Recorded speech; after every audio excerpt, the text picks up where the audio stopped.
Welcome to study time. ഇന്ന് നമ്മൾ 10ാം ക്ലാസ്സിലെ ഫസ്റ്റ് ചാപ്റ്റർ ഹ്യൂമനിസത്തിൻ്റെ ലാസ്റ്റ് ഭാഗമാണ് പഠിക്കുന്നത്. ഇന്ന് പഠിക്കാനുള്ളത് റിഫർമേഷനും കൗണ്ടർ റിഫർമേഷനും. അതുകൂടെ പഠിക്കുമ്പോൾ എന്ത് ചെയ്യും, ഫസ്റ്റ് ചാപ്റ്റർ കംപ്ലീറ്റ് ആവും. കുറച്ച് നോട്ടൊക്കെ ഞാൻ ഇട്ടിരുന്നു, അത് നിങ്ങൾ കണ്ടു കാണുമെന്ന് വിശ്വസിക്കുന്നു. The influence of Renaissance extended to the realm of religion also in Europe. റിനൈസൻസിൻ്റെ നവോത്ഥാനത്തിൻ്റെ ഇൻഫ്ലുവൻസ് യൂറോപ്പിൽ മതവിഭാഗത്തിലും അതിൽ മതത്തിൻ്റെ മേഖലയിലും എന്ത് ചെയ്തു, വ്യാപിച്ചു.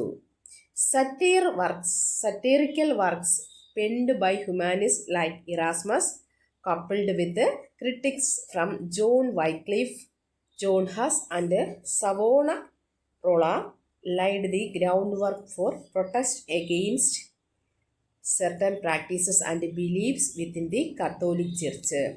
അന്ന് യൂറോപ്പിൽ ക്ലർജി അല്ലെങ്കിൽ പ്രീസ്റ്റുമാർക്ക്, പുരോഹിതന്മാർക്ക് വളരെയധികം പ്രാധാന്യമുണ്ടായിരുന്നു. അന്ന് അവിടുത്തെ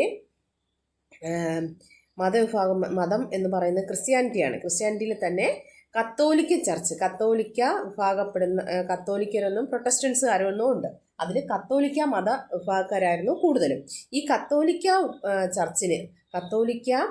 പള്ളിക്ക് ജനങ്ങളുടെ ജീവിതത്തിൻ്റെ എല്ലാ മേഖലയിലും അവർക്ക് എന്ത് ചെയ്യുന്നു, ഒരുപാട് സ്വാധീനം ഉണ്ടായിരുന്നു. ഇതിനെതിരെ ചില സറ്റീറിക്കൽ വർക്ക്, ഹാസ്യ വർക്കുകൾ, വിമർശനാത്മകമായ വർക്കുകൾ ഹ്യൂമാനിസ്റ്റുകൾ ഇറാസ്മസിനെ പോലെയും ജോൺ വൈക്ലിഫിനെ പോലെയും ജാൻ ഹസ്സിനെ പോലെയും സവാനറോളയെ പോലെയുള്ള ആൾക്കാരെന്ത് ചെയ്തു, ഇതിനെതിരെ ക്രിട്ടിക്സുകളും സറ്റീറിക്കൽ വർക്ക്സുകളുമൊക്കെ ഈ കത്തോലിക്ക ചർച്ചിനെതിരെയുള്ള അവരുടെ പ്രാക്ടീസിനെതിരെയുള്ള ചില ക്രിട്ടിക്സും സറ്റീറിക്കൽ വർക്ക്സും ഒക്കെ അവർ പബ്ലിഷ് ചെയ്തു. ഇങ്ങനെ ഈ ബുക്കുകളൊക്കെ, ക്രിട്ടിക്സും വർക്കുകളൊക്കെ ഇറക്കിയപ്പോൾ ഇതെന്ത് ചെയ്തു, കത്തോലിക്ക ചർച്ചിലെ ചില പ്രാക്ടീസുകളും ചില വിശ്വാസങ്ങളും ബിലീഫുകളും തെറ്റാണെന്ന് ജനങ്ങൾ വിശ്വസിക്കുകയും ഈ കത്തോലിക്ക ചർച്ചിലെ ചില പ്രതിഷേധങ്ങൾ ഉയരുവാനും തുടങ്ങി. അങ്ങനെ ആരുടെയൊക്കെ വർക്കുകളാണ് ഇതിന് കാരണമായത്?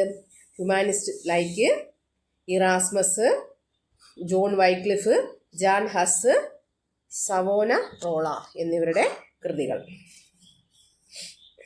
One continuous issue was the sale of indulgences. ഇൻഡൽജൻസസ് എന്ന് പറഞ്ഞാൽ പാപവിമോചന പത്രിക. അതിൽ ഏറ്റവും പ്രധാനപ്പെട്ടതാണ്, അത് അടയാളപ്പെടുത്തിക്കൊള്ളണം. പാപവിമോചന പത്രികയുടെ വിൽപ്പന, sale of indulgences, where the church would collect money from the believers. Church എന്ത് ചെയ്തു, ഈ ഒരു പാപവിമോചന പത്രിക എന്ന് പറഞ്ഞൊരു കാര്യം പുറത്തിറക്കി. എന്നിട്ട് അതിനൊരു നിശ്ചിത തുക നിശ്ചയിച്ചു. എന്നിട്ട് എന്ത് ചെയ്തു, വിശ്വാസികളോട് പറഞ്ഞു, നിങ്ങളിത് വാങ്ങുക, നിങ്ങളിത് വാങ്ങിയാൽ നിങ്ങളുടെ എല്ലാ പാപങ്ങളും എന്ത് ചെയ്യും, പൊറുക്കപ്പെടും. അത് ശരിയാണോ? അത് ശരിയായ പ്രാക്ടീസാണോ? ശരിയല്ല. അപ്പോൾ എന്ത് ചെയ്തു, വിശ്വാസികൾ എന്ത് ചെയ്തു, ഇത് വാങ്ങാൻ തുടങ്ങി. Church authorities proclaimed that purchasing indulgence would redeem individuals of their sins. Sin എന്ന് പറഞ്ഞാൽ എന്താണ്? പാപം. ചർച്ച് അധികാരികൾ പറഞ്ഞു, അല്ലെങ്കിൽ പ്രീസ്റ്റുമാർ പറഞ്ഞു, നിങ്ങൾ ഈ ഇൻ്റലിജൻസസ് പാപവിമോചന പത്രിക വാങ്ങുമ്പോൾ എന്ത് ചെയ്യും, നിങ്ങളുടെ പാപങ്ങളെല്ലാം പുറത്തു വരും. അങ്ങനെയാണെങ്കിൽ കൊള്ളാം അല്ലേ, കുറച്ച് പാപം ചെയ്തിട്ട് ഇത് വാങ്ങിയാൽ മതി അല്ലേ, എല്ലാ പാപവും പുറത്തു വരുമല്ലേ. The money thus collected was proposed to fund the construction of hospital and cathedrals. ഈ പ്രീസ്റ്റുമാരുടെ ഉദ്ദേശം എന്തായിരുന്നു, അല്ലെങ്കിൽ മതമേധാവികളുടെ ഉദ്ദേശം എന്ന് പറയുന്നത്, ഇങ്ങനെ ഉണ്ടാക്കുന്ന പണം ഈ വിമോചന പത്രിക, സെയിൽ ഓഫ് ഇൻ്റലിജൻസസ് വഴി അക്വയർ ചെയ്യുന്ന മണി ഹോസ്പിറ്റൽ കെട്ടാനും പള്ളികൾ കെട്ടാനും ഒക്കെ എന്ത് ചെയ്യാം, ഉപയോഗിക്കാം എന്നാണ് അവർ വിചാരിച്ചത്. However, when John Tetzel, a Dominican monk, arrived in Germany to promote the sale of indulgences. ഈ പാപവിമോചന പത്രികയെ പ്രൊമോട്ട് ചെയ്യാൻ വേണ്ടി ജോൺ ടെറ്റ്സൽ എന്ന് പറയുന്ന ഒരു ഡൊമിനിക്കൻ സന്യാസി, പുരോഹിതൻ ജർമ്മനിയിൽ നിന്ന് വന്ന് ഇതിനെ പ്രൊമോട്ട് ചെയ്തു. മാർട്ടിൻ ലൂതർ, ആ പേര് നിങ്ങളൊന്ന് ഓർത്തിരിക്കണം. Martin Luther, a priest, responded by posting his famous 95 theses on the doors on the Wittenberg Cathedral in 1517. This pivotal even mark the beginning of the Protestant reformation. ഇത്രയും പറയുന്നത് എന്താ? പ്രൊട്ടസ്റ്റന്റുകാർ, കത്തോലിക്കക്കാർക്കെതിരെ പ്രൊട്ടസ്റ്റന്റുകാർ നടത്തിയ റിഫർമേഷനാണ് ഇനി പറയാൻ പോകുന്നത്.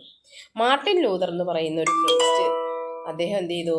അദ്ദേഹത്തിൻ്റെ 95 തീസിസുകൾ വിറ്റൻബർഗ് കത്തീഡ്രലിൽ 1517 വിറ്റൻബർഗ് കത്തീഡ്രലിൽ അതിൻ്റെ ഡോറിൽ എന്ത് ചെയ്തു? ലാറ്റിൻ ഭാഷയിൽ എഴുതി വെച്ചു. This event marked the beginning of the Protestant Reformation. ഈ സംഭവം പ്രൊട്ടസ്റ്റന്റ് റിഫർമേഷന്റെ തുടക്കം കുറിക്കുന്നതിന് കാരണമായി. Initially Luther's intention was merely to spark an ideological debate. ലൂതറുടെ ഉദ്ദേശം എന്ന് പറഞ്ഞാൽ ഒരു ആശയപരമായ ഡിബേറ്റ് ആയിരുന്നു. എന്നാൽ he wrote his thesis in Latin. അതുകൊണ്ട് തന്നെ ലാറ്റിൻ എന്ന് പറയുന്ന ഭാഷ എല്ലാവർക്കും അറിയത്തില്ല. അതുകൊണ്ട് ലാറ്റിനിലാണ് അദ്ദേഹം എഴുതി വെച്ചത്. ഇൻസ്റ്റഡ് ഇൻ ജർമ്മൻ ഭാഷയിൽ എഴുതുന്നതിന് പകരം അദ്ദേഹം ലാറ്റിൻ ഭാഷയിൽ എഴുതി വെച്ചു. However, his work was translated into German without his knowledge and was a result widely disseminating it. Subsequently, Luther served his ties with his church. എന്നാൽ അജ്ഞാതരായ അദ്ദേഹത്തിൻ്റെ വർക്കുകൾ ജർമ്മൻ ഭാഷയിലേക്ക് ട്രാൻസ്ലേറ്റ് ചെയ്യും. ഇതിൻ്റെ ഫലമായിട്ട് മാർട്ടിൻ ലൂതർ എന്ത് ചെയ്തു? കത്തോലിക്കൻ ചർച്ചിൽ നിന്ന് എന്ത് ചെയ്തു? മാറിപ്പോവുകയും ചെയ്തു. അതുമായിട്ടുള്ള എല്ലാ ബന്ധങ്ങളും ഉപേക്ഷിച്ചു. The universities of Germany, particularly Wittenberg University, where Martin Luther taught, played an important role in laying groundwork for the Reformation. ഇനി മാർട്ടിൻ ലൂതറിനെ കുറിച്ചാണ് പറയുന്നത്. ജർമ്മനിയിലെ ഒരു യൂണിവേഴ്സിറ്റി, പ്രത്യേകിച്ച് ജർമ്മനിയിലെ വിറ്റൻബർഗ് യൂണിവേഴ്സിറ്റിയിലായിരുന്നു മാർട്ടിൻ ലൂതർ അവിടുത്തെ അധ്യാപകനായിരുന്നു. അവിടെ പഠിപ്പിച്ചുകൊണ്ടിരിക്കുകയായിരുന്നു.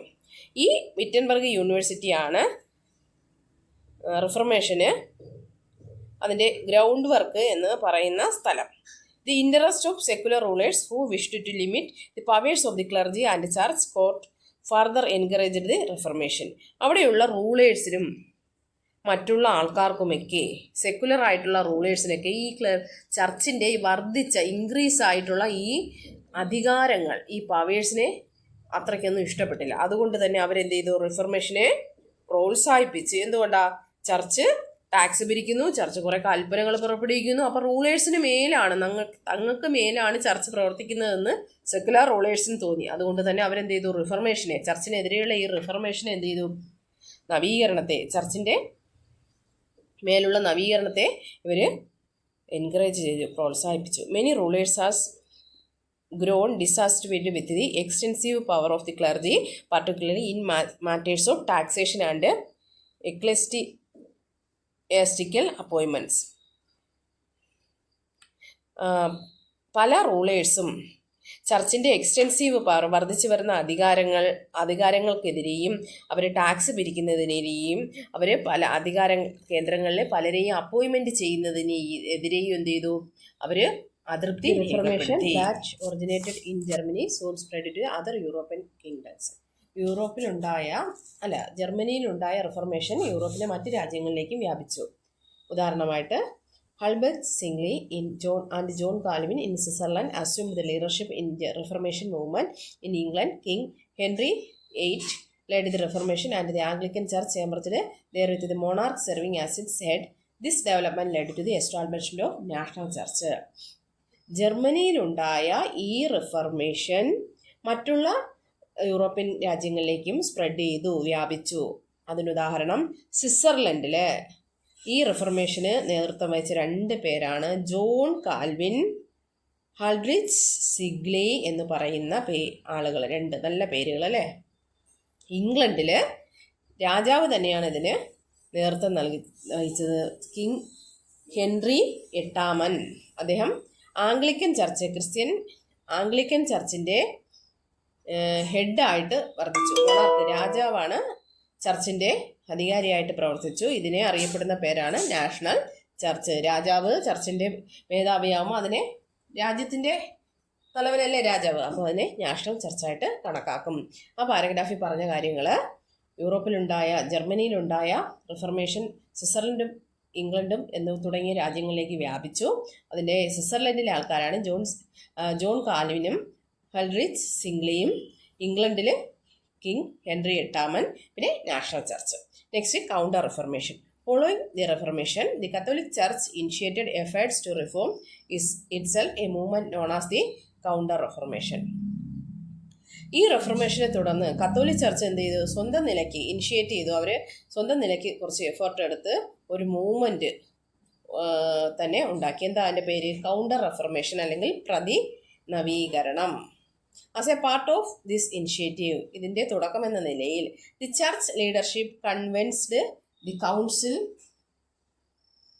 Synagogue to Trent the northern Italy. Church leadership അവർ ഒരു സിനഗോഗ് അല്ലെങ്കിൽ ഒരു കൗൺസിൽ നോർത്തേൺ ഇറ്റലിയിൽ വിളിച്ചു കൂട്ടി. അതിൻ്റെ ഒബ്ജക്റ്റീവ്സ് എന്ന് പറഞ്ഞാൽ, അങ്ങനെ ഒരു സിനഗോഗ് വിളിച്ചു കൂട്ടിയതിൻ്റെ ഒബ്ജക്റ്റീവ്സ് എന്ന് പറഞ്ഞാൽ, objectives of this council were to correct erroneous tendencies within the church. ചർച്ചിലുണ്ടായ തെറ്റായ പ്രവണതകളെ ഒഴിവാക്കുക, ആൻഡ് ടു ഇംപ്ലിമെൻറ്റ് റിഫോംസ്. തുടർന്ന് തെറ്റായ ടെൻഡൻസികളെ ഒഴിവാക്കിയിട്ട് പുതിയ പുതിയ റിഫോമുകൾ കൊണ്ടുവരിക. അതിൻ്റെ പാർട്ടായിട്ട് അവരെന്ത് ചെയ്തു? ആദ്യം ഒരു കാര്യം ബാൻ ചെയ്തു, നിരോധിച്ചു. എന്താ? As a result the sale of intelligence was banned. പാവവിമോചന പത്രിക എന്ത് ചെയ്തു? അവർ ബാൻ ചെയ്തു. A list of book the index that should not be read by the believers was published. ജനങ്ങൾക്ക് വായിക്കാൻ പാടില്ലാത്ത ബുക്കുകളുടെ ലിസ്റ്റ് ഇൻഡെക്സ് എന്ന പേരിൽ അവർ ഇറക്കി. ഈ പറയുന്ന ഇൻഡെക്സിൽ കൊടുത്തിരിക്കുന്ന ബുക്കുകളൊന്നും വിശ്വാസികൾ വായിക്കാൻ പാടില്ല. ദി കോർട്ട് ഓഫ് ഇൻക്വിസിഷൻ, മതവിചാരണ കോടതി, which was there in medieval times was reinstituted. മധ്യകാലത്തുണ്ടായിരുന്നത് പോലെ ഒരു മതവിചാരണ കോടതി അവരെന്ത് ചെയ്തു? പുനഃസ്ഥാപിച്ചു. The society of Jesus set up by Ignatius Loyola, a Spanish priest. ഓരോരുത്തരും ഏത് രാജ്യത്തിലെ ആൾക്കാരാണെന്ന് നിങ്ങൾ ശ്രദ്ധിച്ചോണം. Society of Loyola belongs to which country? Spanish priest ആയിരുന്നു. അദ്ദേഹം സ്പാനിഷ് രാജാവല്ല, സ്പാനിഷ് പ്രീസ്റ്റ് ആയിരുന്നു. Also played a prominent part in counter Reformation. Counter റെഫർമേഷനിൽ വരുമ്പോൾ നമ്മൾ ആദ്യം ഓർക്കേണ്ട പേരാണ് Ignatius Loyola. Its members were bounded to observe strict disciplines and unquestioned obedience. അദ്ദേഹം സ്ഥാപിച്ച ഈ സൊസൈറ്റി ഓഫ് ജീസസ് എന്ന് പറയുന്ന ആ പ്രസ്ഥാനത്തിൽ അതിൻ്റെ പ്രത്യേകത എന്ന് പറയുന്നത്, ഇതിലെ അംഗങ്ങൾ തന്നെ bound to observe strict discipline, അവർ നല്ല അനുസരണയുള്ളവരായിരിക്കണം, അനുസരിക്കാൻ കഴിയുന്നവരും അനുസരണയുള്ളവരുമായിരിക്കണം. അൺക്വസ്റ്റ്യൻഡ് ഒബീഡിയൻസ്, ചോദ്യം ചെയ്യപ്പെടാനാവാത്ത വിധം അവരെന്ത് ചെയ്യണം? അനുസരിക്കണം. കാരണം അനുയായികൾ നേതാവിനെ ചോദ്യം ചെയ്യരുത്, അവിടുത്തെ നിയമങ്ങൾ ചോദ്യം ചെയ്യരുത്. They tried to establish the authority of the Catholic Church by setting up schools and engaging in active missionary work. അവർ എന്ത് ചെയ്തു? സ്ഥാപിക്കാൻ ശ്രമിച്ചു. എന്ത്? Authority of the Catholic church. Catholic ചർച്ചിൻ്റെ അതോറിറ്റി എസ്റ്റാബ്ലിഷ് ചെയ്യാൻ ശ്രമിച്ചു. ഏതിലൂടെ? സ്കൂൾസുകളും മിഷണറി വർക്കുകൾ സ്ഥാപിച്ചതുകൊണ്ടും, സ്കൂൾസുകൾ ബിൽഡ് ചെയ്തുകൊണ്ടും മിഷണറി വർക്കുകൾ സ്ഥാപിച്ചുകൊണ്ടും അവർ കത്തോലിക്ക ചർച്ചിൻ്റെ അധികാരം പുനഃസ്ഥാപിക്കാൻ ശ്രമിച്ചു. Counter Reformation succeeded in eliminating a number of wrong tendencies in Catholic church. Catholic ചർച്ചിൻ്റെ പല റോങ് ആയിട്ടുള്ള, തെറ്റായിട്ടുള്ള പ്രവണതകളെല്ലാം നിർത്തുന്നതിന് വേണ്ടി കൗണ്ടർ റെഫർമേഷൻ ഒരു പരിധിവരെ കഴിഞ്ഞു.